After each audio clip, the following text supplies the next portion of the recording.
This episode of the Community Workbench podcast is proudly sponsored by yours truly, Matt Norn of Remax Bell Park. For any of your real estate needs, call me 860 428 6534. Your dreams are my job. Welcome to the Community Workbench. This is Matt Noren and not Kyle Morrissey. We are your hosts of the number one podcast in my basement. At the bench, we try to repair the sense of community. So every week, we bring you small businesses, entrepreneurs, community leaders, charities, and pretty much whoever we feel like talking to. And this week, we feel like talking to Paul Archer from Archer Surveying LLC. Hi, Paul. Good evening. How are you? I'm good. And you? Oh, fantastic. Thanks for having me. Hey, man. My pleasure. We've worked together for quite a few years now. So, it's just natural to have a surveyor on a realtor's podcast, I think. Sooner or later, we get together. Yeah. The one thing I just want to get out there first is you have that beautiful old building, 18 Providence Road, Brooklyn, Connecticut, 06234. And your phone number is 860-779-2240. That is correct. So anyone at the beginning of the podcast can. Can't miss us. We're the orange building right in the middle of town. Right. What year was that? We've been told all different years, but I'm guessing early 1800s, late 1700s. We've heard many different stories of what the building was. We don't have real facts of, when it was built, how it was, but it's an old building. Yeah. Wow. That's I love that when you get into those history type of things, and just the weird stories, or this wasn't always a kitchen. This was whatever it was, and There's it was finally sealed off, but part of the tunnel to the underground, the railroad oh, was really? in that building. We through there, yeah, down in the basement. Wow. Pretty cool. So where did it like come from a spot and then go to a spot? I Was it think it like was just leaving, heading down towards the yellow building, the Crandall building, right down on Route 169. Oh, That okay, way. nice. So surveying, you got to have a lot of knowledge to be a surveyor, as far as I'm concerned, because I have no idea what you guys are doing half the time. But what does it take to be a surveyor? What's your educational background? I went to school, civil engineering, Okay. but the state of Connecticut, surveying has evolved immensely. But right now, to be a licensed surveyor, if you don't have a degree, it takes you 10 years of working in the field at different stages, different responsibilities. Hmm. And then that allows you to sit for the test. And then if you can pass the test, you get your license. If you have a degree, then it's 6 years of practical experience, allowing you to sit for the test. But what's happened in surveying over the years is when I started, there was always 3 and 4 man crews, and my job when I started was with a machete. You had to cut a line out so you could walk, traverse through the woods and all that. Now we're down to 1 man crews, 2 man crews. So there's not a lot of the young kids coming into this field, Hmm. which is a shame because they're saying right now that the average surveyor is between 58 and 60 years old. Wow. That's. I mean, I I guess it's a trade, obviously, right? Yep. Civil. So the civil engineering degree would be 3 years, 2 years. 2 years in I college. didn't get a bachelor's. I just got the associates in that. Yeah. So then when I went on, I worked for a company out of Norwich. Worked for them for 13 years. Able to sit for the test. Got my license and asked them if they ever had a chance for a partnership there. They said no. So I said okay. All right. Talked to my Yeah. wife and we started this now, and that's been 28 years ago when we Wow. started. We've been in business now for 28 years. Yeah. That's awesome. 28 years. Oh, Congratulations, hey. man. That's wild. And And it started with me and my wife going out on the days oh and yeah. nights and all that, and the kids would come out with us. So then now we've grown to where we have, almost 10 employees. So it's just Wow. different aspects of it. Yeah. Yeah. And both your daughters work for you? Nope, just one. Just one. Okay. Yeah. And 10 employees. So does that include like people that aspire to be, or is there civil engineers working for Yeah, you? we have a That same civil thing? engineer that works for us. We have one, two, three, four LSs working, professional land surveyors in our office. Okay. Got two guys that go out in the field. got a draftsman. So yeah, we just got a wide range of stuff. Yeah. So a draftsman, would they be on a board Yep, like that, AutoCAD. or they have It's all AutoCAD? AutoCAD. Okay. Yeah. So And then he also, as a draftsman, he goes out in the field and run it hands whenever we need it. So, yeah. and we've been lucky enough that over the years we've been able to buy out other surveying companies that are going Oh, out of okay. business. I Yeah. mean, probably the biggest one everybody would know would be KWP, which was Yeah. Kiltica, Woodis, and Pike. And William Pike and William K. Pike, we're the ones that have surveyed this whole area back into the early 1900s. Wow. So we've purchased all their records, and then we recently just purchased Provost and Rivero out of Plainfield. Oh, So wow. we have all their records, who they in turn had Al Fitzback, who was the prominent surveyor up in the Putnam Thompson area. Huh. So we have a real lot of history going on in our office right So does that make you kind of like a historian to a degree? now. Like, well, I mean, You you're do, yes. and almost like a monopoly too. Is that? Well, there's really not a lot of us out there to start with. So to have a monopoly, I mean, there's a few other surveyors and engineers in our office that in town that do a really good job. I mean, Yeah. but it also makes it that it's hard to keep up with everything. To do a job on time. Yeah. Because we're always running, 8 to 12 weeks, out right now, Wow. and it's really hard. And what happens with 8 to 12 weeks is fine, but with the weather cycle we have and the weather pattern we have, if we get 2 days of rain, that Yeah. pushes everything out even more. Right. Right. Right. And we try really hard. We have a bunch of builders that we work for, so we try to really help them first, because if we get a builder going, then they do the concrete, the electrical, everything goes from there up. But if we let them wait, then other people Yeah. don't get it. So Right. Wow. Yeah, that's a lot. So with these records, do you digitalize them? Are they all digital? Like when you bought them, were they all no, digital? they were Or- not. They're all in paper Mylar form, and we have a person that works for us now, and her job right now is to scan all these records to put them on digital, and they're all backed up. Okay. Because we have some old records, like down in Plainfield. One of the guys we bought out was Lou Sawyer, and he had old records back then. So we have we have maps that go back into the 1900s, and people got to understand that to reproduce a map back in 1960, you have to hand draw it again. They didn't have the Okay. copy machines that we have. Yeah. So that's why a lot of these maps were never put on file, because the costly effect and how to make a linen to actually put it on file, very costly. So that's why most of the maps that were done way back when never got put on file. Right. Right. That's wild. But So it evolves, and like the yeah. whole history of it is like if you get back into early 1900s, where you read a deed in there and it would say north by Smith, east by Jones, west by whoever, and there was no deed. But come to find out, they were all being handwritten in a book, and they got charged by the word that was written in the book. So that's why the deeds back in the early 1900s are very short, because they were paying per word. Yeah. Wow. So I am not one for regulation. I'd say deregulate almost everything, but I am happy that most of the as builts are being done by real engineers like you Correct. guys. I don't know if anyone else out there has ever looked at some of the as builts that excavators did, and a 4-year-old with a crayon can do better Correct. sometimes. And that's like to locate a septic can be crazy. It's hard. And yeah, And especially with you dealing with that, that's probably one of the big questions asked: is the septic good? you're right. When was it done? Where is it? Yeah. And a lot of times people didn't even know where their tanks were. Right. To have the septic tank pumped. Yeah. When you get back in the days when it was just a cesspool, there was no tank. So, Yeah. but there's nothing. Nobody knew anything. Right. Yeah, they didn't take the measurement off the corner of the house, and even some of those that were made those corner. I remember I did one in Voluntown. It was an older house.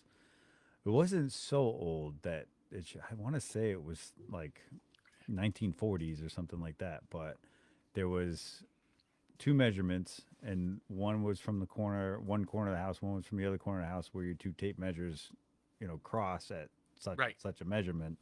Is supposed to be the top of this pump out, cover, and I turned that front lawn into Swiss cheese because Find it. Correct. I was I could not I dug like 4 or 5 holes 2 feet deep, and now we usually have them. We recommend put risers on so they're only like 6 inches below. Right. Or mine out back show. I have the lids right there on the risers right there, so like you can. It's very easy for them to come pump mine Yep. because a lot of times they charge extra, dig it. rightfully so, to dig it or whatever. Find it and dig it. Find Correct. it and dig it. Yeah. So I definitely where like the health department would be like, oh, it's got to be an engineered system. Is there anything that's ever not engineered system nowadays? There, the state health code allows it that if there's they look at what's called the mottling or the restrictive layer, Yeah. Yeah. and if that is greater than 36 inches, I mean 36, 37, 38, it's supposed to be a non-engineered septic system. Our health department here doesn't allow it. I mean, other health departments do, but the Northeast does not. They want everything engineered. And the whole idea of a non-engineered is that the whole trench is fully into grade. So Yeah. you wouldn't need pitch or you don't need that. So, but in this area, everything is an engineered septic system. And that's something they can just do. They can just kind of dictate that. Well, we want them all to be engineered. They did.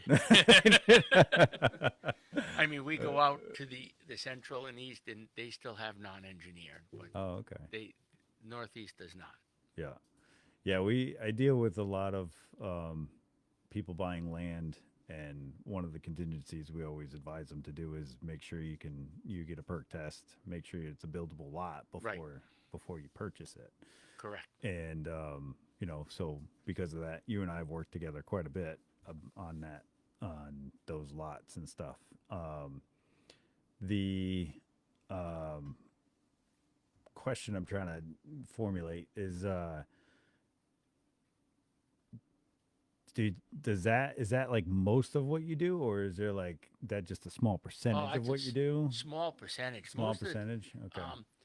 my favorite is boundary work. Okay. And we've done boundary work where you can't prove the boundaries, you got to go to court, or we've done court cases and stuff like that. But the boundary work is the fun part because that gets you into we used to have to go to the town halls. Now, most of the town halls have everything online, so you can just do the Yeah. research at home in your office and you do it. Whereas before you'd have to go in, do it. That's the fun part because that puts all the history into play. Yeah. Like we were just talking earlier, we're dealing with a piece of property in Brooklyn that was owned by Eleanor Roosevelt. That's so cool. who would think that? Yeah. But that's some of the stuff you deal with, and boundaries are my favorite. Okay, we do a lot of subdivision, a lot of boundary line modifications. We do site plans and anything like that. I mean, and when COVID hit, it seemed that boundary disputes became skyrocketing. Okay. That because everybody's home now, everybody wants to know their boundary. Oh wow. And in that time there, we probably called just about, I would say, every other time we went to a boundary dispute, the cops would have to come. Wow. Because That's wild. people believe that I don't have the right to go on their property. Okay. But the state of Connecticut passed a state statute that allows us to trespass. We can't do damage, but we can trespass. Because if we weren't allowed to go on your property, how could we do our job? Right. Yeah, that makes sense. So a lot of times then we would have to call the cops. So the cops would show up and tell these people, yes, they have the right to go on your property to do your job. But that was a big thing, was boundary disputes were very, very prevalent. I mean, and some of them were just ridiculous. We did one in Danielson where they were fighting over a strip of land that was 6 inches wide. Jeez. Oh, Just enough to put the fence in. right. And I just, there was just put the fence up, but no, it's just, sometimes it gets down to principle that these people believe they're right and we're going to fight it to the end. Wow. So, and we go to court. And there's been other cases where we say that the line is here, another surveyor says the line is here, and you end up pleading your case at court and saying, let the judge decide who it is. Yeah. Done And that. so like when you're doing that, your research can be based on like how the old deed is written up. Correct. And if it's really old, it's not really a deed, it's just a Well, record note. no, it goes back because once you get past that and you get into the 17, 1800s, the deeds were phenomenal. Oh, really? But it's old English writing. So I mean, we have books to help you decipher the words that they were. Wow. But that's the cool stuff. And a lot of times we take our boundary all the way back to when that lot was created. And then there's junior and senior rights. So you have to bring them all up. Who gets what? Who gets this? Who gets this? And who's at the end? Huh. So it's actually kind of neat. Yeah. So, was there like I can't imagine when they fight over small strips of land. Like this must cost more than the land It's worth. to Correct. yeah to fight it in court. And like I said, most of it comes down to, you know, people at principle. I'm right. Yeah. I'm going to prove I'm right rather than just saying, let's settle this. And most of the time, when you go to court, the judge says, you guys need to settle it. All right, Ye- we're going to go 3 inches, 3 inches. We're done here. It's just a waste of time. Yeah. Wow. That's wild. Man, have you had any crazy ones where they've already built on? Like I know there was the big land scam of Greenwich. You must have heard of that. Oh, we've had a couple of them here. Yeah. There was one in Jewett City, and it was a friend of ours. He was looking to buy a lot and went out there, was walking a lot, and somebody showed up and said, what are you doing on my property? He goes, well, I'm looking to buy it. He goes, it's not for sale. He goes, oh, yes, it is. And he brings out the ad that it was for sale and all that stuff. Nope. Somebody had just put it on there, and they look. I mean, Wow. we've done ones in the lakefront properties are the interesting ones. Like if you get into Lake Bungie, Lake Chaffee, and all those where there's just small lots all split up, and we've had it where the boundary line goes down the middle of the house. Oh. So then, of course, back to court, so that they can claim and get land and all that stuff. But yeah, the smaller the lots, the more intriguing it gets. Yeah. Yeah. How does that get resolved where there's like if half your house is not on your land? Like, Well, does that work? we have in state of Connecticut, they have this thing called adverse possession, Yeah. okay, which everybody else calls it squatters' rights, which means you have to prove that you've used this land open and notoriously for 15 years, and it's up to you to prove it, and then you go to court and try to get it. In this case, the house had been there for 20 years, but what happened that made everything worse was the judge gave them, I think it was almost 10 feet around the edge of the house, they got that land. But what then it did do is it made the lot next door, non-conforming. Non-conforming. Ah. So now we have to go back and get a variance on the other lot because it was now non-conforming. So by taking land, sometimes it Right. creates another problem. Yeah. And so kind of walk us through like a non-conforming lot. It just because down the road, if they have to do something, if they want to add on or new septic, sometimes they You have don't meet the new setbacks or the distance for the well. You got to be 75 feet from your well, right? And Correct. some of them aren't 75 feet wide. Correct. So I mean, and that's where you go and get a variance. And it just kind of It- gets granted because It gets granted because the lot is probably made prior to any zoning being in the towns. So it's a non-conforming lot as it sits. They call it a conforming, non-conforming lot. So the towns usually are pretty good. They work with you, okay? And the biggest challenge comes is if subdivisions are out there and then all of a sudden the town went from a 1 acre zone to a 2 acre zone. So now you have lots that are 1 acre, but you're trying to make them to the 2 acres and they got to conform. And so when you start to build stuff new, you have to conform to the new zoning regulations. So Right. it's a lot with Yeah. all these towns. And it would be even much easier if every town had the same zoning regulations. That Yeah. would make things life Good luck. easier, but every town is different. Yeah. Yeah, and a lot of the zoning stuff will be written up by volunteers. Sometimes you get a volunteer lawyer on Right. the zoning commission, Yep. and then they'll write it up, but they could be writing it up wildly different than another, volunteer zoning lawyer or Or they whatever interpret at it the other. differently. Right. Yeah, they interpret it differently or um so yeah, I'm sure it gets kind of messy and whatnot. So when you're doing like a full on subdevelopment, that's like somebody buys 100 acres and they're basically, depending on what town it could be, you get so many building lots because a lot of the towns now are minimum 3 acres now. No, I mean, Brooklyn's two. I mean, and there's multiple zones in each town, so every zone is different. Okay. But I mean, the biggest thing to look at is how much road frontage you have. Yeah. Um, with 100 acres, if you're doing 100 acres and you're looking to subdivide it like that, we try to get everybody to do everything in phases, and not just one big project. I mean, come in phases. In the first phase would be the boundary survey, the wetlands delineation, and in topographic survey. Okay. So once you have those three things, and you have what's called basically a base map, from there we can actually figure out everything you want to figure out, how you can do anything, what you can do, and tell you exactly what we can do with your parcel of land and how you want to go to develop it next. And then from there, we would do a conceptual layout of lots if that's what you choose. If you want to do a road, we can do a road design, figure out how many lots you want.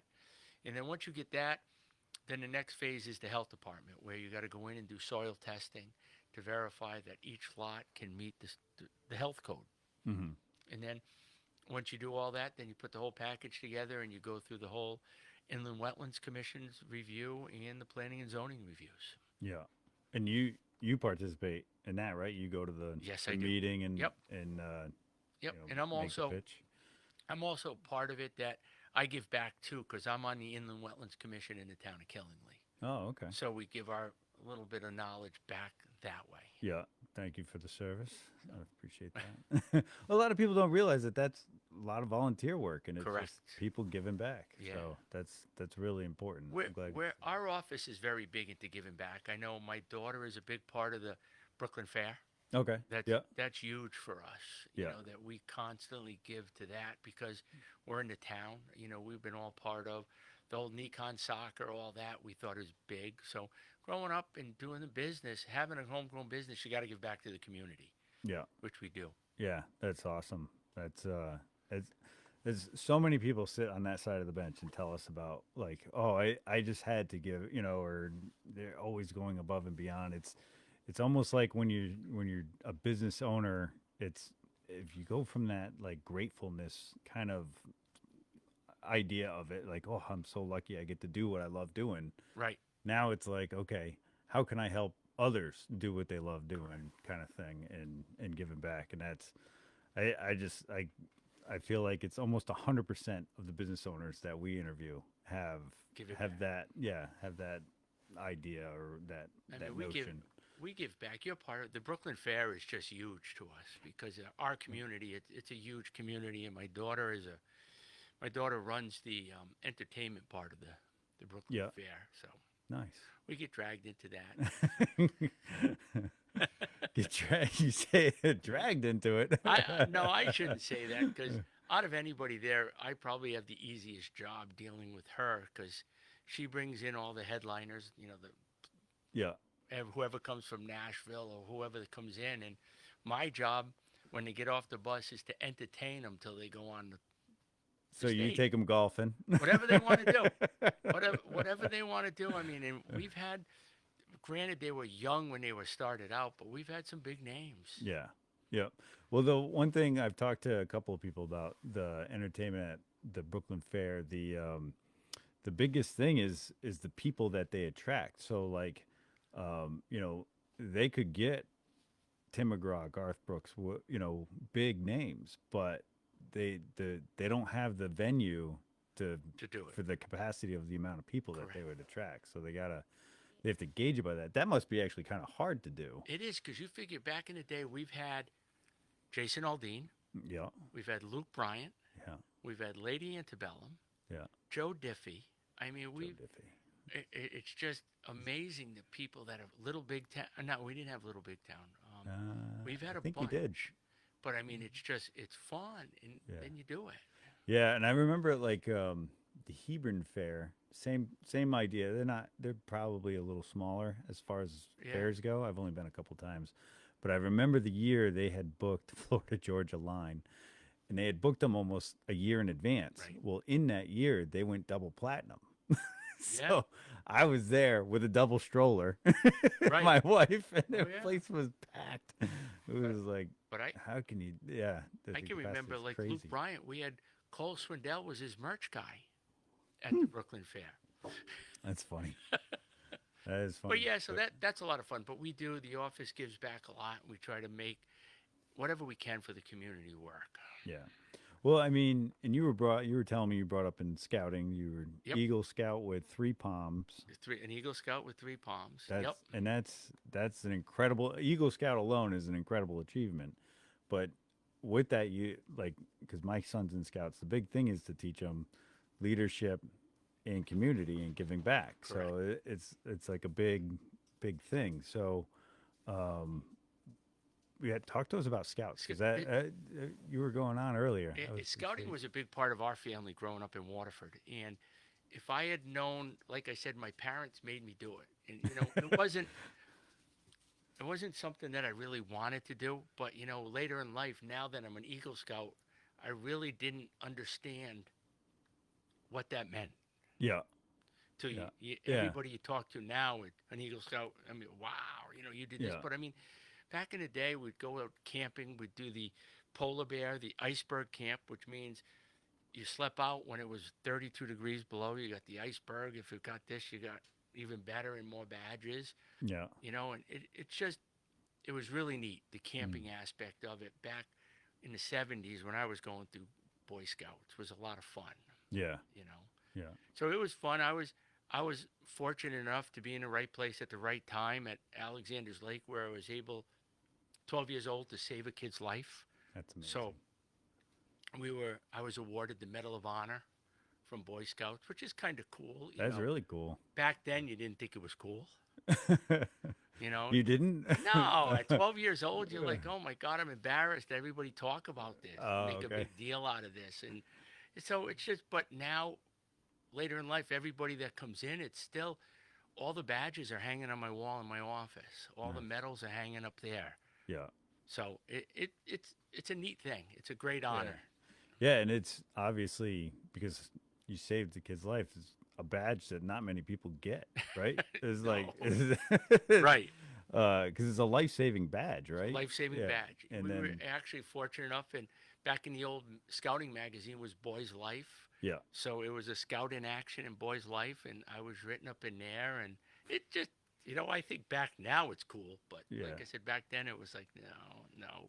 yeah, I get it, and that's such a tough thing. I remember when I was a kid, but I also am a father now, and it's like some of the stuff you tell them to do, you're like, no, you'll like this.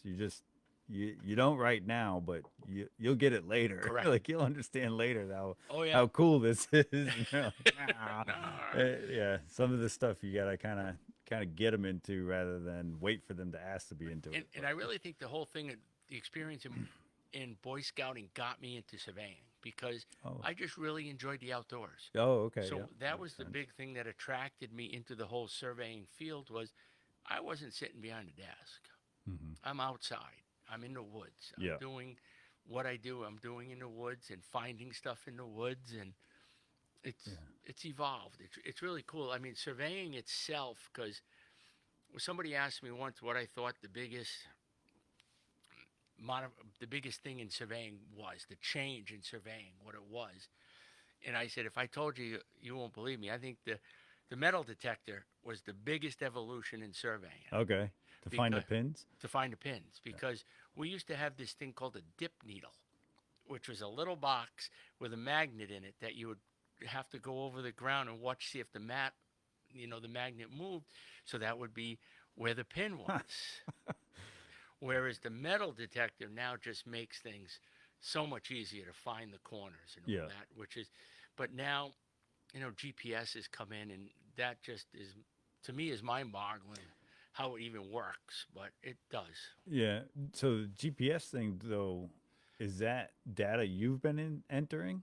Is that because like how does that work? Like do they the satellite doesn't know there's a pin there unless No, you tell it that there's a pin correct. there, But right? what I'm So saying is now, but with, it's all on location, locating the evidence that you find out in the field. Whereas you got to run traverse, the old total stations, tape it, shoot it, whatever. Now satellites make it a little easier going deeper into the wood to locate stuff, which makes it a little quicker. But again, it is, GPS is just a tool. It's just like a tape measure. It's mhm. only as good as how you use it, and you know, garbage in, garbage out. Oh, okay. So Gotcha. you still Yeah. can't, you can't just stand over a point with a GPS and say, oh, that's your property corner. That's Right. not how it works. Yeah, I have a hunting app because I Yep. walk land a lot with people, Yep. and I have a Hunter X Yep. or X Onyx. X. Yeah, Onyx Hunt. Yeah, Onyx there Hunt. it is. And even that, like, it has good days and bad days. I feel like 100%. so. Like, there's some days it definitely seems to be putting me where it is. You know, Yep. because if I find the pin and it's still like 10 feet off, you know what I mean? You're like, oh, well, what happened? So But you also got to remember, and I try to tell everybody that come to our office and said, I know where all my pins are.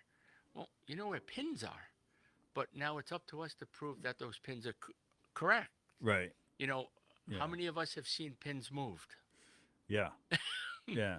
all And the time? and that's a federal offense, right? No, it's a misdemeanor. Misdemeanor. Misdemeanor Okay. offense. And, but yeah, I said, so now not only you found it doesn't mean that that's your property corner. We have to prove that it's your property corner, which means deed research, checking into your neighbor's pins, checking into this pin, that pin, to verify that that Yeah. corner is indeed the right corner. All the reference points. Like a Correct. lot of times, telephone poles are reference points, right? Oh no, telephone pole. That's, you They're see them on the there. plot sites. I thought Well, they're well that's they're how a I reference. find some of them. They're a reference to show you where the area you're in, but Yeah. it's nothing. But I mean, it's just we have a lot of people that call us up and say, can you survey one line? No, No. because you never buy just one line. You're buying a piece of property, which is Right. total. So we got to make sure that that square closes. You know what Yeah. I'm saying? And that it's right. That I would love to be able to survey one line, but we don't survey one line and tell you that that's your property. Right. Yeah. You got to know that the whole deed is inclusive Everything of works. everything. Correct. Yeah. So that just means you don't get these like little small jobs with, I don't. Right. like little. That's Yeah. just not what we want. It's like That's we have just, to do the whole thing. yeah. Yeah. That's just not what we do. Because if I can come out there and find two pins and show you a straight line between the pins, but I'm not going to tell you that that's your property. Okay. So if you want a straight line between those two pins and you want to put a fence up on it, Good luck. good luck. Yeah, I'm Yeah. not telling you it's your property unless we survey it. Right, right. Because they have like they have some weird reference points. Sometimes they'll say like a meadow, even though it's forest now. How about the one we're dealing with now? The mowed land. The mode land. The mowed land. That was a deed reference. Yep. We're going to follow on the easterly side by the mowed land. Yeah, hasn't been mowed in 100 years. Right. But it's mowed, but that's what the deed calls for. Yeah. Or the very common one is to the corner where the 12-inch oak tree was. And they've carried that deed forward from the 1900s, and So now it's a 3-foot oak tree. right, if it's still there. If it's still there. Yeah. We did have one case that was pretty interesting in Killingly, that it was going to court, and it was a corner to a hickory, and there was a stump there where we actually had to take corings and send it out to prove that that was a hickory stump in order to prove that that was the corner. Yeah. How much does that cost? Oh, yeah. Well, yeah, the client pays for that. But anyways, that's what you have to do sometimes, because the old, Yeah. and like you and I had talked years ago, land wasn't expensive. I mean, Yeah. you could buy, acres of land cheap, Mhm. especially like I came from Waterford, and when I left Waterford, when Millstone had gone in, everything had just gone berserk price wise. And we came up here because we could afford a piece of land and we could afford to build up here, where in Waterford I couldn't afford it.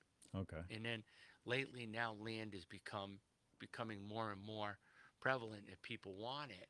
And as you as a realtor knows, the influx that we have in this corner from Massachusetts and Rhode Island Oh, yeah. is just enormous. And then, what we think is a small lot, which is, 40,000, 30,000 square feet, 3/4 of an acre. Some of these people coming from Rhode Island think it's a farm. Right. Yeah. Where they're used to living on 10,000, square feet of land. And Yeah. they get a little piece of land like this and they enjoy it. So, Right. but land it's still a commodity. It's tough to find, Yeah. especially the larger tracts. Yeah. And Yeah. we're fortunate enough up in this state that it's cool that we can still go out and find the 100-acre squares that we're giving away and survey the 100 acres and stuff like that. And that's what's neat in my job, to go out in the woods Yeah. and survey 100 acres is a lot of fun.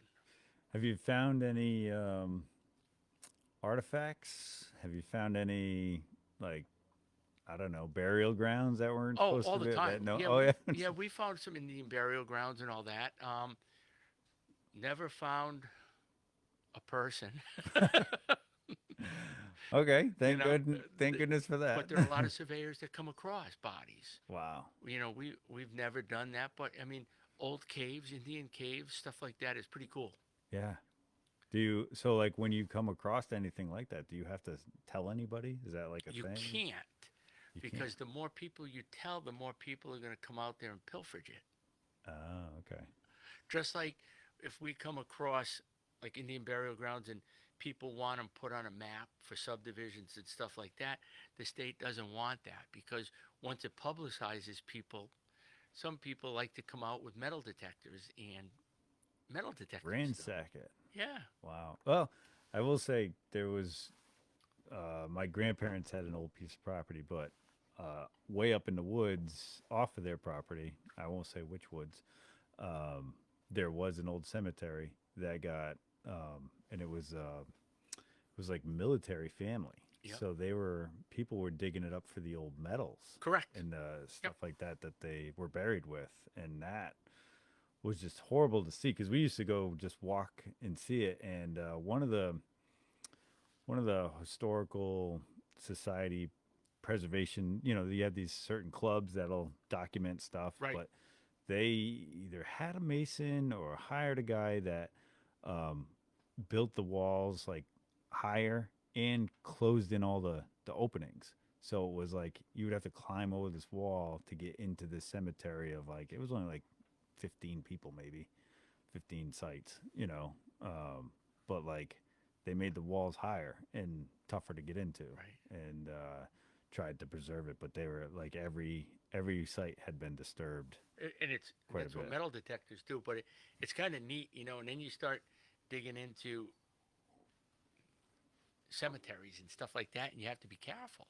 Yeah. Because we've always been told, like, so if you have a stone wall around a cemetery, Mm-hmm. that the slaves are buried on the outside of the stone walls. Oh, really? I didn't know that. They weren't allowed inside, so most of them were buried on the outside. Huh. It's an interesting stuff that you come across with this. It's just mind-boggling. Yeah. Yeah, for sure. Especially, it's almost wild that to think. I don't know how cemeteries came about, but basically, in my eyes, land was so cheap, we preserved bodies with it. Right. You know what I mean? Like, we put them in a box and we just said, no one will ever be here or build here. This is now our sacred cemetery ground. And I'm just like, to me, it's like, wow, we're kind of cocky as humans to think that we shouldn't just be bird food with every other animal. And then you think about back then, where if you think of all the cemeteries where they are, it's interesting that back years ago, water didn't mean anything to anybody. Nobody wanted to live on the water, live on the ocean. So where are a lot of cemeteries? Oh, they're out on the water, on the ocean, stuff like that along it, because nobody wanted to live there. That's kind of like how lobster was for the poor guy. Right. Yeah, it's interesting. Yeah, that is wild how culture changes. But it was neat. We got to do some surveying up in the up in the Squaw Rock area, the caves up in there, which is big Indian artifacts and Oh yeah. caves and stuff like that. It's pretty cool. Huh. That is wild. I'm surprised there's not more to like when you when you find them, you're not supposed to say anything about them. That's I'm surprised there aren't like archaeologists that want to They dig do. that They stuff want to up. know. And I mean, Yeah. the caves are big. You know, a lot of people document the cave. You don't document them, but it's just word of mouth. Everybody knows where they are and what they are. And Yeah. I mean, I've never gone in one, and I refuse to go in one because the opening to these caves aren't very big. Oh yeah. So it's a claustrophobic thing for Oh you. no, it just no. The older I get, no, I'm good.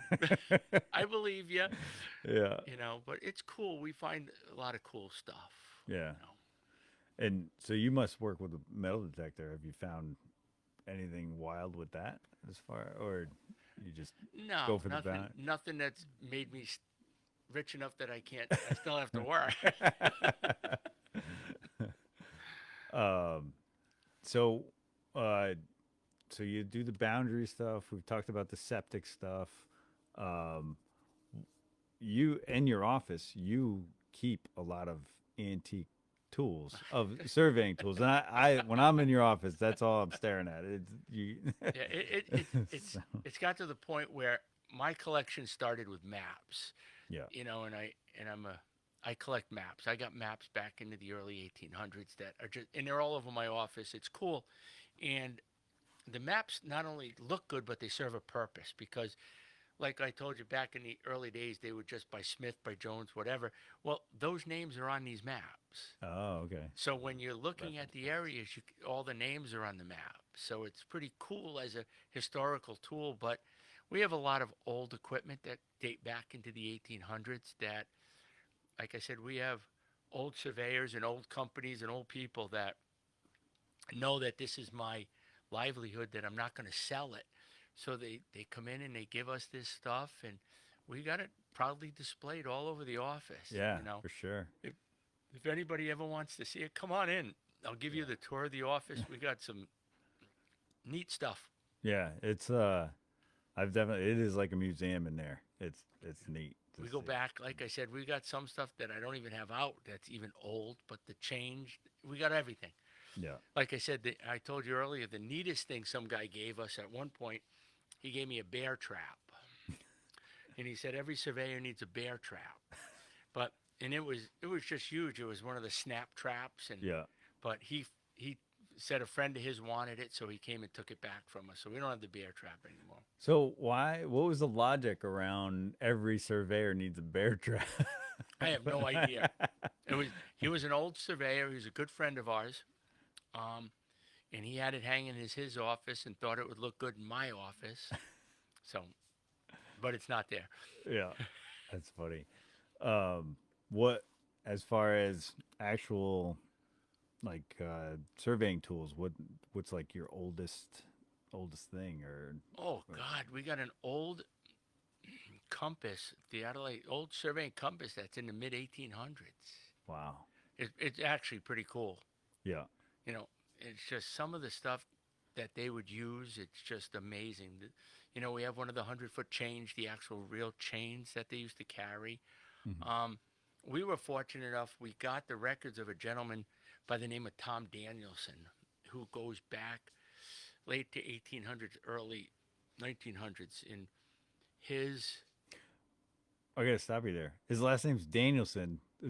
yep, Is that like yep, he named yep, Danielson? he was part of it. That's his family and all that. That's And amazing. his, how, how did this come to be? It was his grandson who was, now the grandson was 84 years old, okay, and came across this, and he sent us all all his grandfather's stuff. So we got his grandfather's. He had his instrument, and we're talking. He was out in like Minnesota, out in the Midwest. He came across this. We got all his field books. We got his little pouch with all his dividers, his chains, everything. It all leather pouched. It's really really cool. Wow. And then he also gave us. Came along in a box. Was a piece of wood that was from the water wheel that was in Danielson, one of the water wheels from the mills. Wow. But we haven't figured out which one it was, but it's a piece of wood that came off the water wheel. Yeah, that's incredible.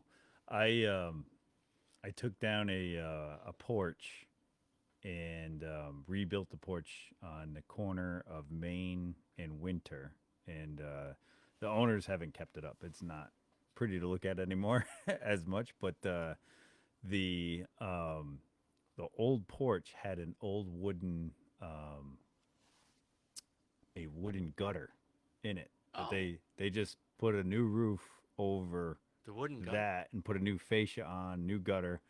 So it just like extended the roof, and so this gutter was buried in this framing for who knows how long.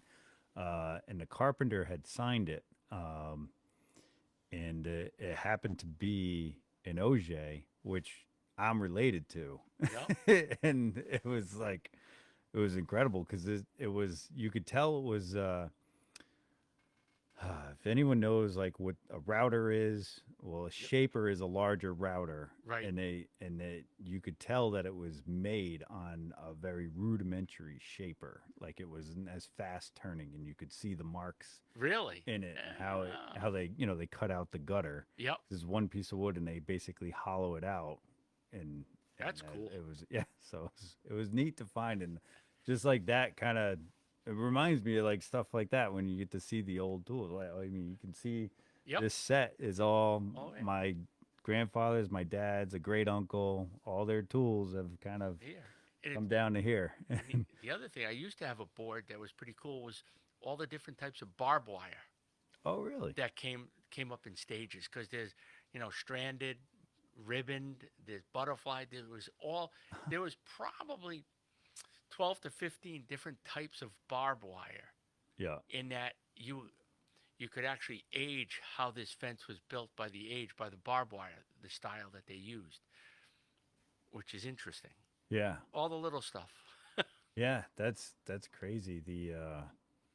It's just and to think of the stages of all these things like barbed wire and whatnot. Barbed wire, like the trees will grow around it. Right. You've seen that, obviously, Yep. right?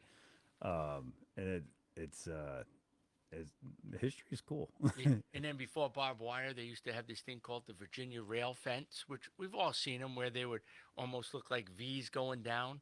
Yeah. So you find they're called jackstones, which are the stones that these Virginia rail fences sat on, Huh. which is different. Yeah. So a number of years ago, you surveyed my grandparents' land, Correct.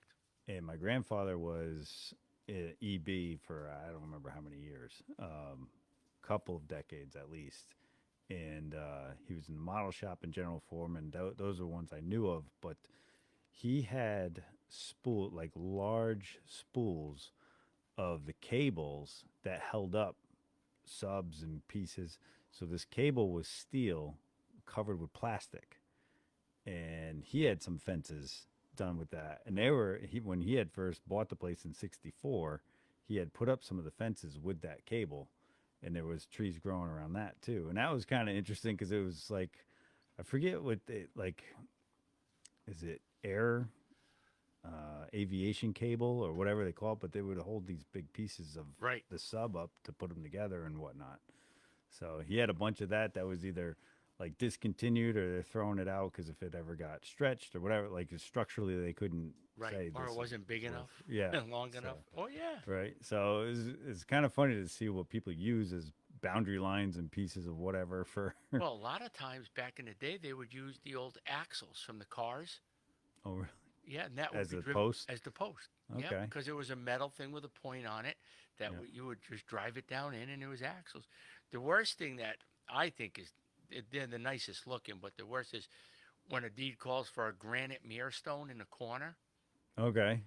A metal detector doesn't pick up granite, It's true. so you got to find it the old-fashioned way, which is tough. Yeah, to you know. dig it and dig through, or And the biggest ones come into play is when you're surveying the railroad, where the railroad is all laid out by granite stones in the middle of the tracks. So if if it's important enough, you got to go try to find those control points.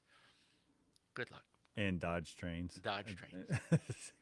And then we used to, And then it was back in the day. You used to walk down the tracks, and they would have dated nails in the tracks, where it would actually be dated 34, 41, 43. So somebody, an inspector, would go down with a stainless steel nail and drive it into the rails, Hmm. which is pretty cool. So, what they're inspecting the wood, The wood. the pylons or Yep. whatever that are Yeah. in there. The and railroad, yeah, the tracks. yeah. And they would, if every so often, they would pound a dated nail in there as to the date they inspected it. Huh. That's wild. We used to have a bunch of those too. So Hmm. different stuff. Yeah, that's cool. All part of the museum. Right. Mind blowing.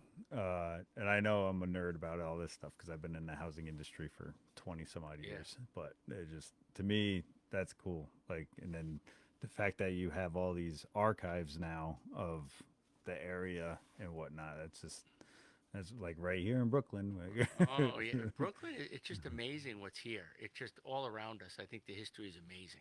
Yeah. You know what you can find out, what you see, Yeah. and all that. Like I mean, that goes back to the Brooklyn Fair. Just the history of the Brooklyn Fair. I mean, before COVID hit, that was the largest running agricultural fair in the country. Yeah. And we only had to take 1 year off. So Right. we're We're still good. Still running. Still good. It's just one weird little year. That's all. Right. But it just the history is neat, and that's Yeah. what drives me into the profession I'm at. And I would love to start to see more people come into this profession, but it's just I don't see it. It's a lot of the trades. That's one of the drivers of this podcast is, and I try to keep it PG-13 because I really want, some kids to be able to see what it's like to be a day in the life of the surveyor or a day in the life of an electrician, that type of stuff. Right. Because there's just like so many, we've pushed college on people Correct. so much. And I mean, you can still go to college and become a tradesman, but a lot of people don't see it.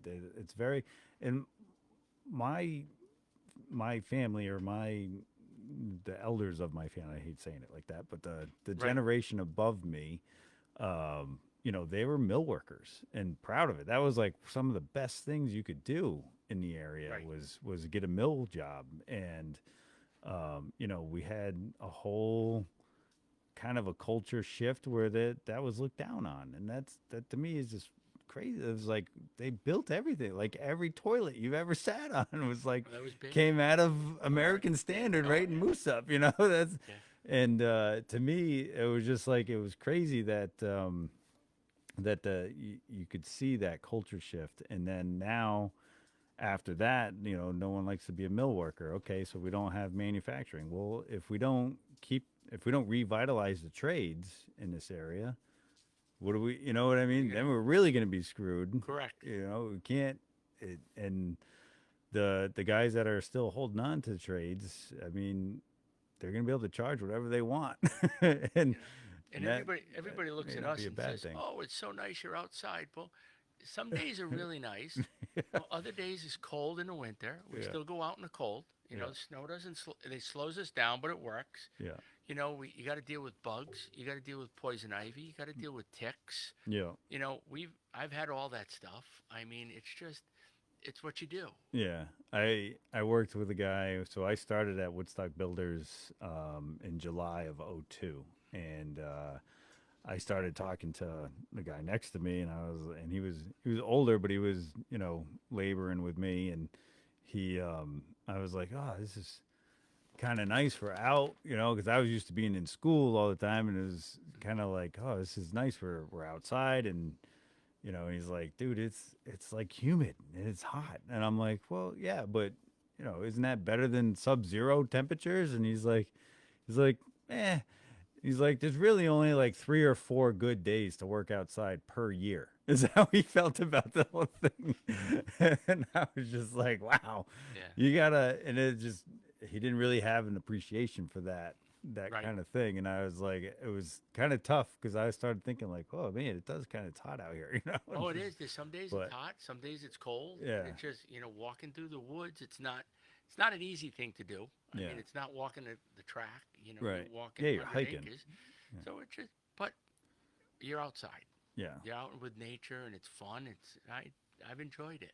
Yeah, that's good. We've had a That's- good run. yeah. 30, 28 years, is that what you said? Yeah, we keep running. So Yeah.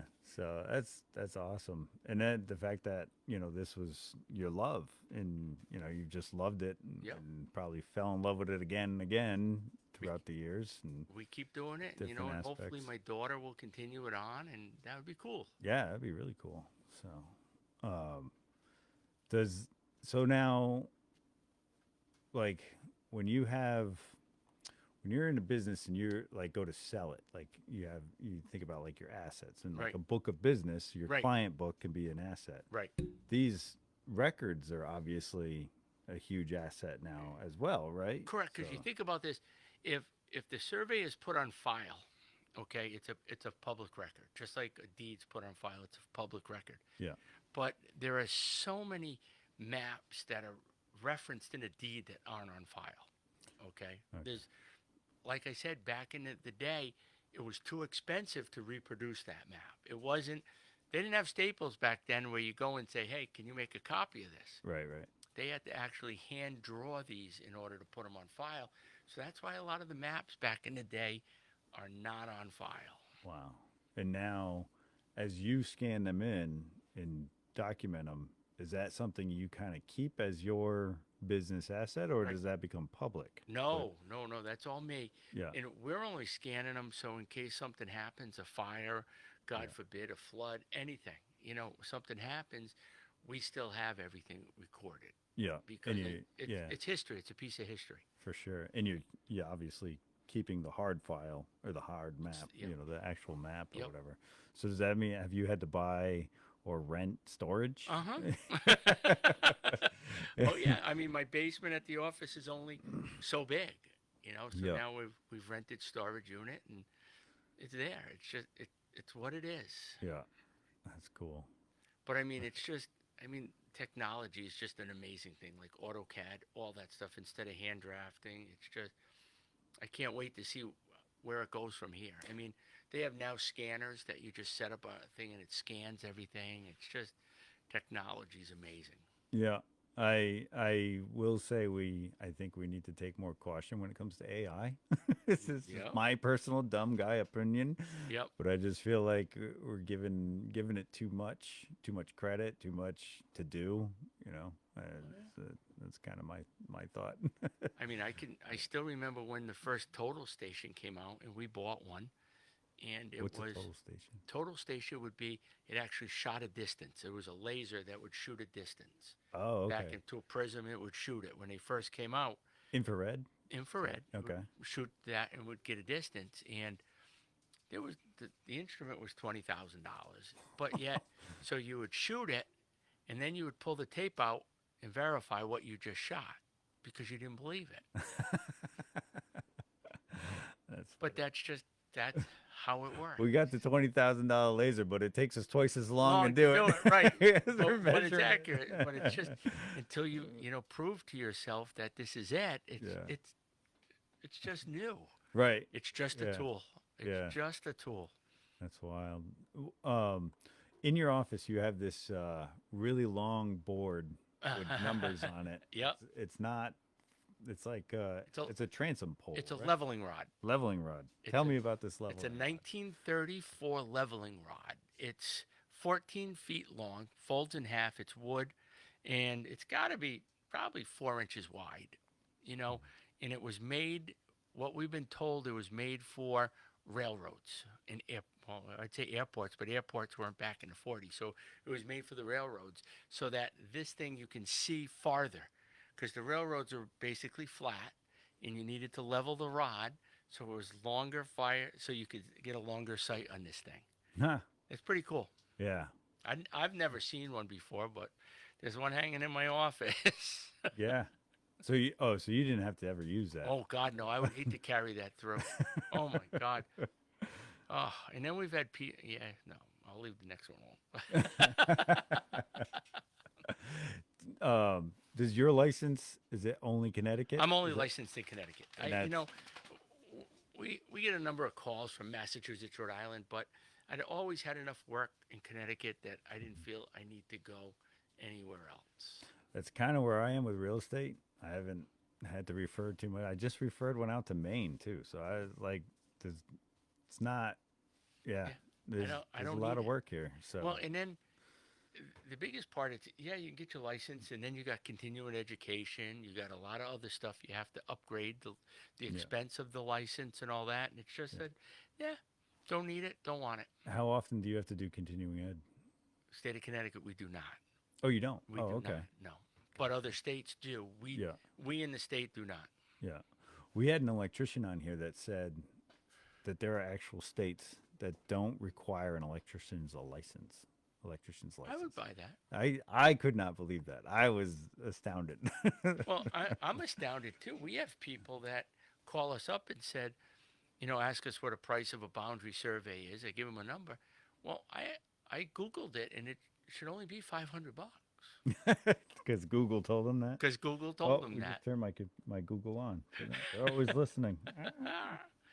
But I think it's interesting, Yeah, and people just, I know people call and get estimates, and they think it's expensive, but there's a lot of time involved in what we do. yeah, for sure. I bet. Um, I'm actually just trying to switch here. Sorry for the delay, everyone. Because Kyle is normally here. He's not. He has end of the year things. Um, we're still live, so that's good.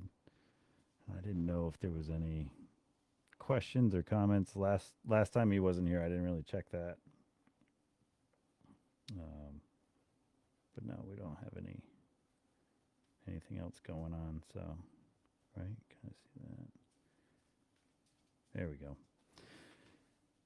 Gotcha. Any questions out there? Let me know. Because we're live on Facebook, so sometimes people have comments or whatever, or say something. So just thought I'd see.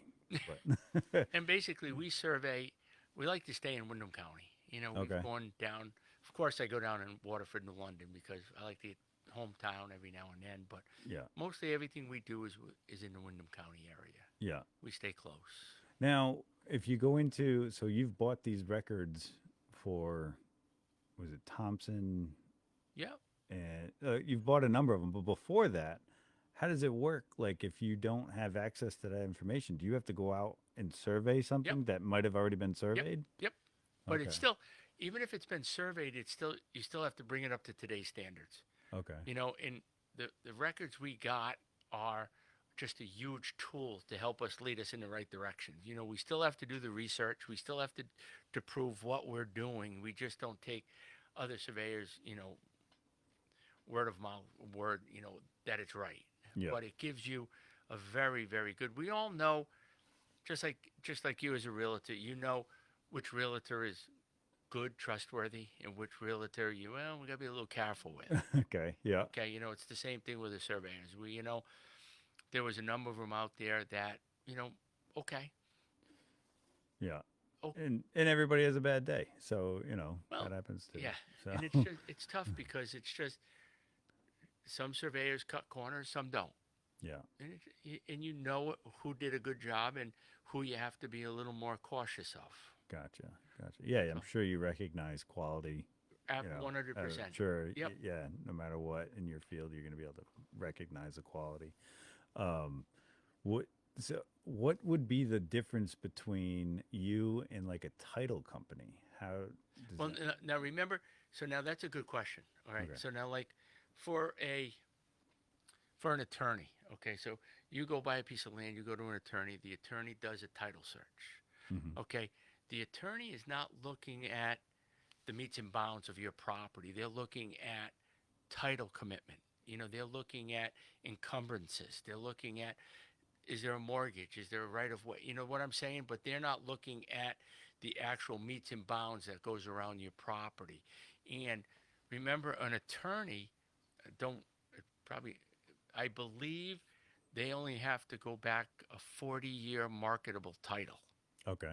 Okay, so that's all as far as they have to go back is 40-year marketable title, whereas we basically take the piece back to when it was created. So we go back many, many, many, many Right. years, whereas an attorney is just bringing it back 40 years, marketable title, bringing it forward, looking for title issues. Yeah. So obviously, land has been here since the culmination of the earth, however Right. that happened. What would it be? Is most pieces here in New England go all the way back to King of England. 1700s, the King King of of England. England? Yeah. Yeah. We've Or actually is it did 1600s? we actually did a job back in very early in my career. We did a job in North Stonington where the person actually had the deed from the King of England for the 100-acre farm that he had. Wow. Because the king would Deed that over. grant them, right? Right. He was giving Yep. land away just so that they would Yep. have a post here, Correct. basically. Yep. That's wild. And that's like if you go out west, it's a totally different survey, and where it's just, squares and townships and townships and it's just different than out here. Yeah. When you get the surveyors that come out here and we're in the woods following, looking for stone piles in the woods and anything that's handmade and just different. Yeah. Yeah. Stone piles are wild because if there's something buried in there, like, Well, a lot of stone like piles were like, you got to remember. So they would mark corners by stone piles. They'd pile up stones, yeah. but then now people come in and have their property logged. Okay. So and when you log, you drag the logs out. Yeah. So a lot of See where these you're going with stone this. piles get whacked and get knocked out, get out. So they're Wow. gone. And that reference is not there anymore. That reference is not there anymore. That's correct. Yeah, I would imagine like erosion and a bunch of stuff can All that plays into it. yeah, Correct. play into it. Floods. I mean, we've been trying hard to buy some maps. The old surveyor that used to survey Thompson, which Gil Perry was a big one back in Thompson. Edmund Clark was a big one back in Thompson. And if you can get those records predate both the floods of Putnam. Oh, okay. So think about having a map that showed you what you owned prior to the flood coming through. Huh. And did they have like topography maps Oh, and yeah, everything back back then. then? Yep. Yeah. Wow. Oh, yeah. Huh. That's wild. It's cool. Some of the Pike maps, like 1903, of the dams around here or the old swamps that were around here, it's amazing what Yeah. these guys did.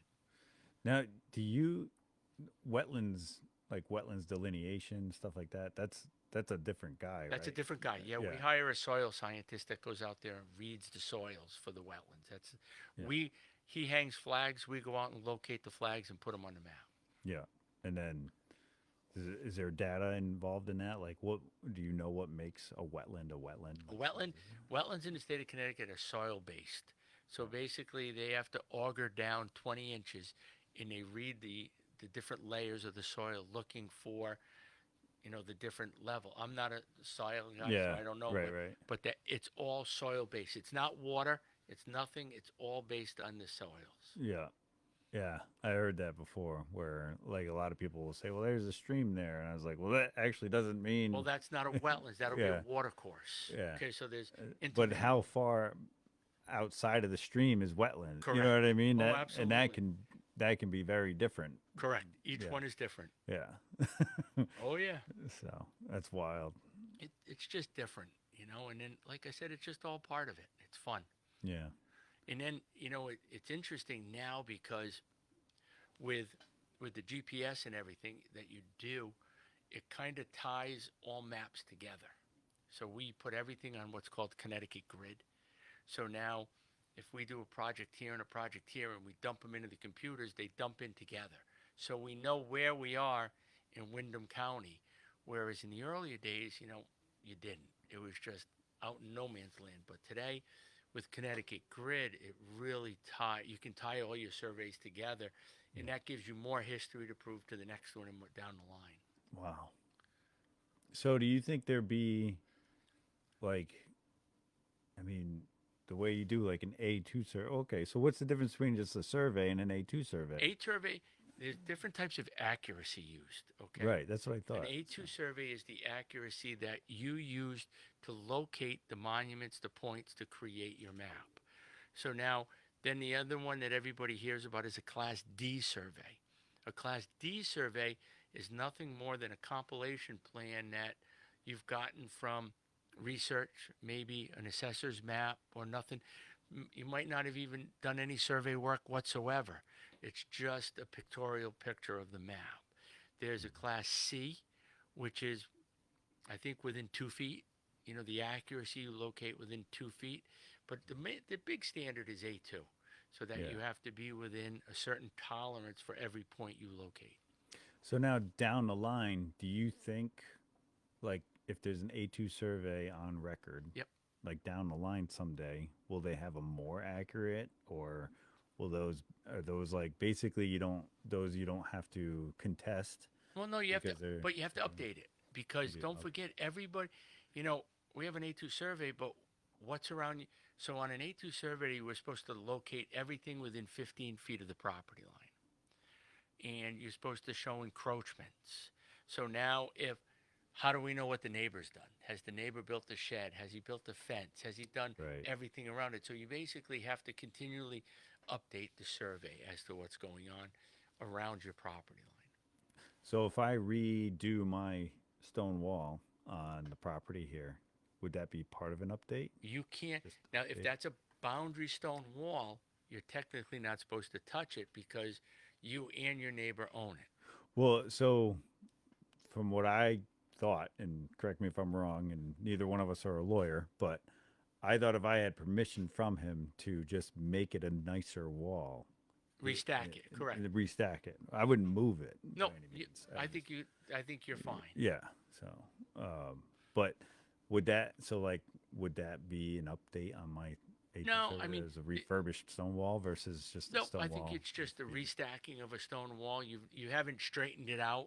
You didn't take a bend out of it, a kink out of it, or Right, whatever. right, right. You just cleaned it out. Yeah, it's pretty straight. It's Yeah. just kind of more pile than wall as it goes. Well, But, they're called as most of them instead of a wall. Sometimes they're called a stone fence because a lot of times they were used as a fence. yeah, So yeah. And as like we just had terrible soil is what I was told in the early days of history class or whatever. It was like, and that's partly why we're known as stubborn in New England because we came to this terrible soil and we made it work. right. And now it's like we're kind of stubborn people, a stubborn breed. Well, we made it work and we fought off the British. That's another whole huge story to get into is stone walls. Yeah, Who makes them? How they're made? There's a whole book called Wall by Wall that's really interesting to read, all about New England stone walls because you have people that come from out from the Midwest and all that stuff. It's amazing just to look at them. to look at the walls. Yeah. Yeah, the different masons, different stacking techniques, and different All right. all that can really get into some We just intricacies. had we were doing a job out in Eastford, I think it was, with stone walls, and the actor from Yellowstone, Rip, that Cole guy, Oh, okay. Yeah, out buying stone for his farm yeah, in Eastford, buying yeah. stone. I have an uncle that retired driving a triaxle Yeah, just a couple days a week, doing fieldstone, New England fieldstone. correct. They had a supply, and the company he worked for had a supply. They were stoning fields for farmers, Yep. and then they drive it to another place that distributes it or stacks it and puts it on pallets and sends it all over the U.S. Oh, It's absolutely. that They're huge. huge commodity, the New England stone for Yeah, stone. and Brooklyn here was famous because Brooklyn had the Brooklyn blue stone, and they had the Brooklyn white line stone. So there was two distinct stones that came from this area Oh, that people always wanted. Different colors, the different look. yeah, yeah, It's really cool. that's cool. We had a brick factory too. Had a brick. We've had. That was, Then there's one over on Allen Hill that used to be. There's a pond out there that used to be a button factory. okay. Now, button factory was all made out of shells, Shells. Huh. like I would've- seashells. Yeah, yeah. Because they didn't have. They would cut Right. the seashell to make the buttons. So there was a pond out there that would do that I didn't realize that. What do you mean there was a pond? How? to grow the shells. So you're growing. Oh. Oh yeah. And wow. I didn't realize you could grow seashells. Well, I didn't even think of that. Whatever it is, but it Yeah. was yeah. Yeah, that's funny. Interesting. It's just Yeah, that's wild. Talk to me about free splits. a free split. All right, a lot of people come to our office in a free split. A free split is if you have a piece of property that hasn't had a division since zoning or subdivision was adopted in that town, you're entitled to what's called a first time split, which means you still got to meet all the regulations. You still got to meet zoning, you still got to meet everything. You just don't need planning and zoning approval. Yeah. So you just got to we have to take it back and we have to prove that the parcel has not changed since the adoption of Zoning. zoning, subdivision, or zoning. Okay. So let's talk about so if I have like a 2 acre rectangle Yep, and I want you to split it into two 1 acre squares, yep. can those 1 acre squares be split again by the next owner? If they still got to meet subdivision regulations. So if it's a if the zoning like in Brooklyn is 2 acres, so you can't split it because you're Okay. gonna. So say it's a Say it's a say bigger property so that, say that it's can a be say split. it's an 8 acre piece. Yeah. Okay, and you say I want to create two 4 acre pieces. Okay, and you're entitled to a free split. So yes, we split it in half, 4 acres, or you split it in half with a 2 and a 6. Okay. Then the 6 acre has to now go to subdivision to be split again, No matter who owns it no next. matter who owns it next. Okay. It goes by the lot, not by the person. Gotcha. And um so that once you split it, I don't know where I was going with this. The so like a lot of developments, like they get one split. Is that like an easy thing to do, or do you have to survey the whole thing to Some get a one split? we have to prove it. Okay. Okay. Now, not only do you have to prove it, so say you got a 20 acre piece of land, or we'll go back to your 8 acre piece, and you have a house on it. All right. We have to survey the 8 acres and the house because when we split it, we have to demonstrate that the house still meets today's zoning. So it still has to meet the size, the frontage, the setbacks, and all that stuff. And then you have to go to the health department with a house on there, and you have to get what's called the B100A that shows that you still have room for a septic system if that one fails. Hmm. Wow. So and Not just as easy as drawing a line on a piece of paper. for sure, for sure. And then when they say free split, like your work doing that isn't free, No, right? see, I don't call it. I like to call it first time split. Okay. So instead of free, it's the first time it's split. Yeah. Okay, and basically all it does is it skirts around the planning and zoning subdivision regular. You don't have to go to a meeting. You Yeah. still got to meet everything, but you don't have to go to a meeting. Okay. And when we talk about zoning, whenever zoning comes up, I always think of Eastford. Eastford has no zoning. Right. Okay, and Eastford I think is the only town that's left in Connecticut that does not have zoning.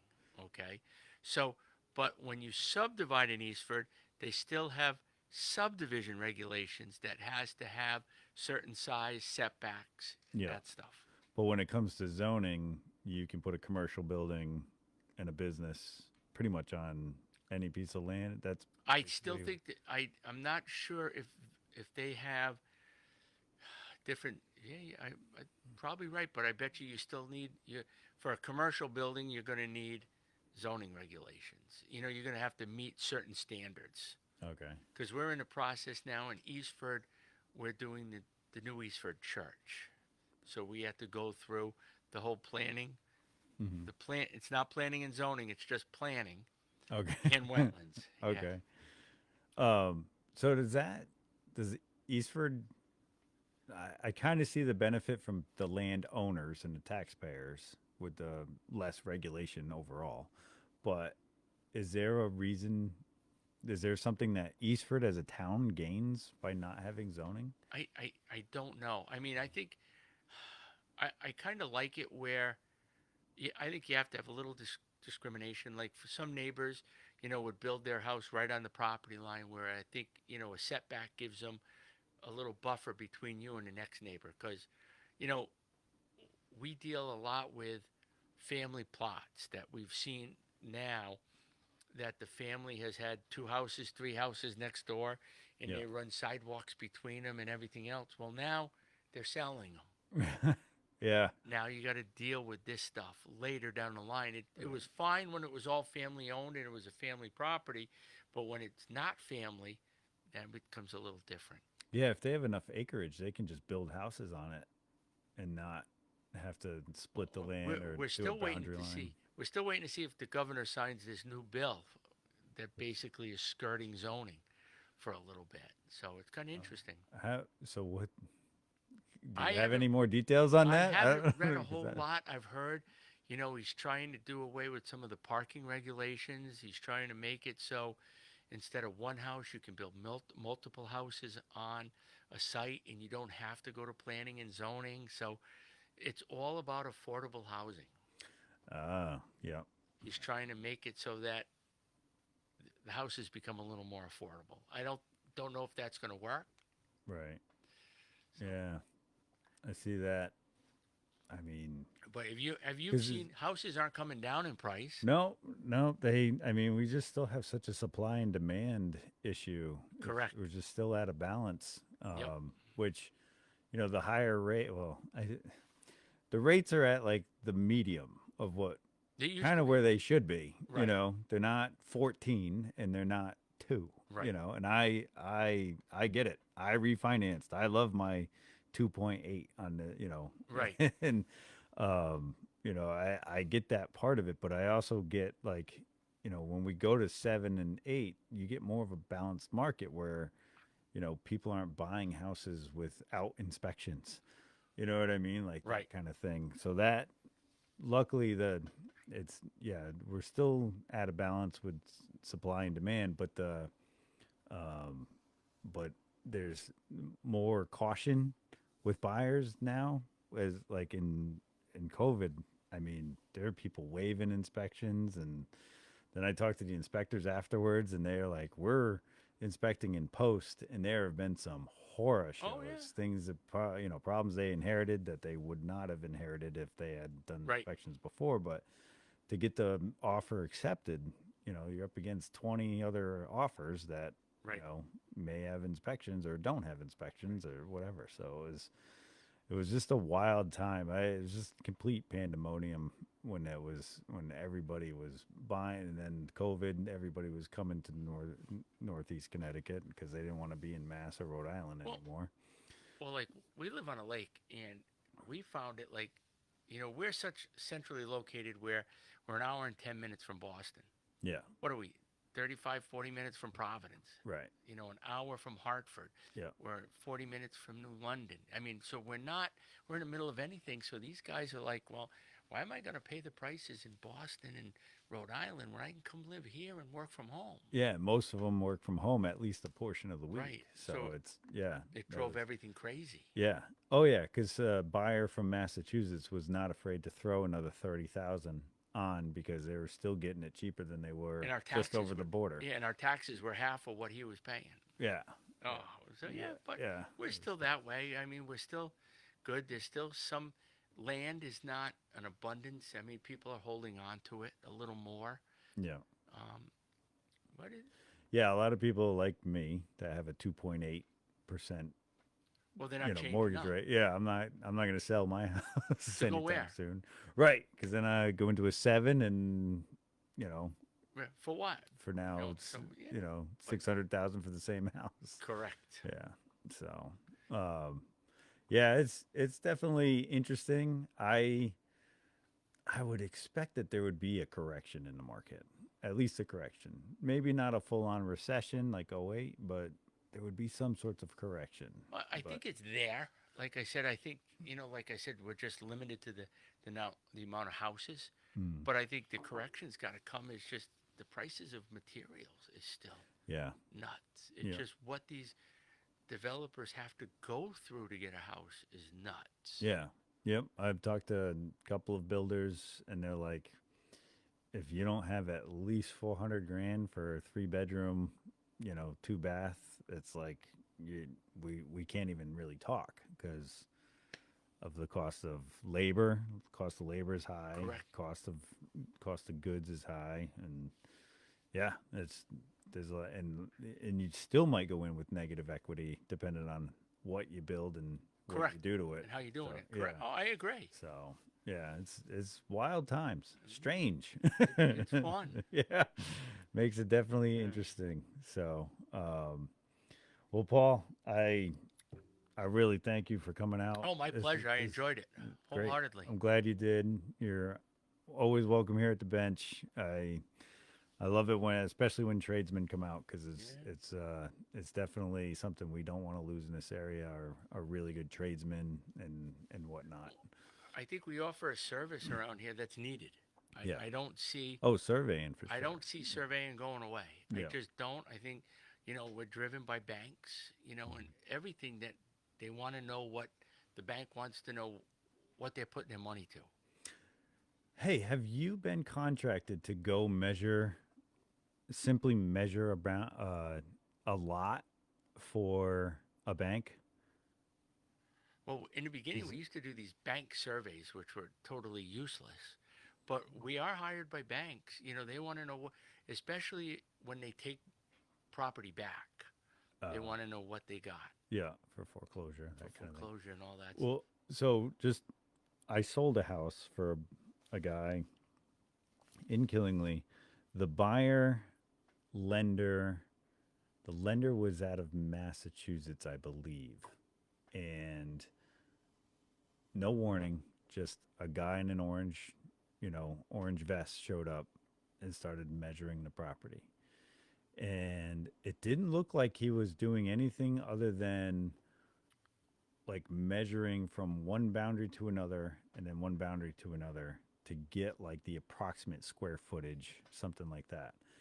And we caught him on the ring. We couldn't get there in time, but the cop showed up because my seller called the guy. He's like, do you have a guy there? I was like, I don't have a guy there. So we went there, and he didn't really say anything, but the cop said it's a surveying company for the bank. The banks have been sending people out to measure, and I just didn't know if that. Yeah, they're called that's mortgage surveys. They're basically like what we talked about earlier, a Class D survey. The bank just wants a rough idea what's there. They're absolutely a worthless survey. Yeah. Okay. There's no detail to them. It's nothing more than a compilation with a deed and a little picture on it. Done.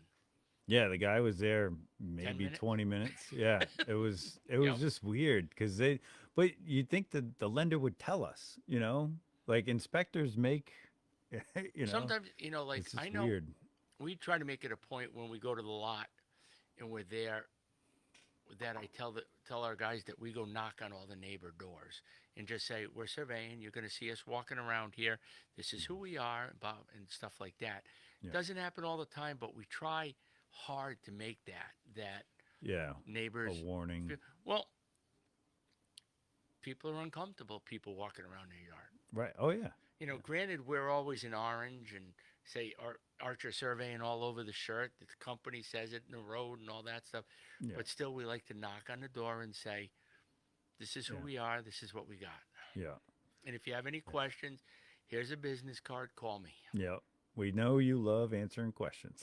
That's what we do best. Yeah. That's and for anyone out there that owns a broker or anything, and like I said, I'm going to talk to my broker, but Paul likes to go and give Yep. classes and answer questions for realtors and for other professionals Correct. that have to deal with Yep. land records and whatnot. So Be more than happy to help people out. definitely appreciate that service. I love it when I can call you guys and just get a quick question answered for Yep. whatever and get an understanding of whatever boundaries or If yeah, anybody that's got a wants, survey. Yeah, let me show you. Let me pull it up, and you guys are really helpful that way. if anybody So, wants to stop in and see the collection, feel free. yeah. We're So there. you can find Paul at his museum, Archer Surveying LLC at 18 Providence Road, Brooklyn, Connecticut 06234. And his phone number is 860-779-2240. Thanks, Been a, Paul. been a pleasure. Awesome. Appreciate it. Thanks for watching, everybody. Hang on.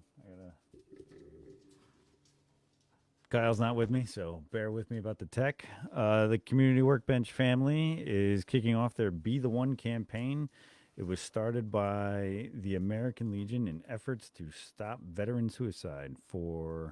If you know a veteran or first responder, call them. Be the one to check in on them.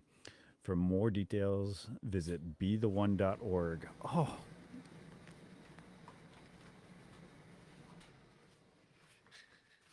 I always forget my boiler when Kyle's not here. And next week, join us again at 6 on June 23rd, when we interview Michelle Patton, a personal health coach who you can find at Warrior Ways 101. Her web address is www.ww101.fit, FIT, / Michelle with 2 L's Patton.com. As always, buy local, hire local, dine local, volunteer local, donate local, have your land surveyed by a local surveyor like Paul. Have great days, everybody.